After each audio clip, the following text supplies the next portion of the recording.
Labazali bathi bazizwa bekhululekile njengoba izingane zabo zigcine zibuyile ekhaya ngemuva kokuthola ukwelashwa esibhedlela iRob Ferreira yize abanye bengakalulami ngokuphelele. Ngifonelwe bangitshela ukuthi umntwana usekliniki uya endleleni ya eRobsi naye utholakale kulesibalo sebantwana lebatholakale badle wona lama snacks then ezimphakathi besingathanza ukuthi maphoyisa asincede ngako lelo kwenakalako la. Iphilisi bathi litholiwe lisaye ko checkwa then bathi batos update ukuthi kwenakalani leliphilisi liqhamuka kuphi.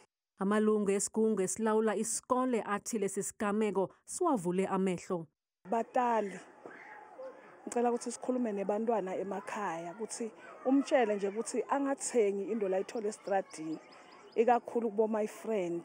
Batali abazame ukuthi bafakele abantwana ekhafitini bahamba uthenga ama snacks la kufanele khona bawathenga etoti right sebese abaphathisa imali babanika ekhafitini kuphela enough ukuthi abantwana bakhona ukuthenga.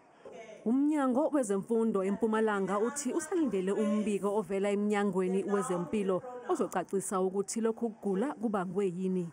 It looks like everything is back to normal because they were treated and they were given the medication to help them flush whatever was troubling them out of their system. And we are from here going to work, with other sectors, your Department of Health and Economic Development. Abazali kanye nabaphathi bezikole bayexwayiswa ukuthi baqaphele ukuthi izingane zidla ini ezikoleni nangaphandle.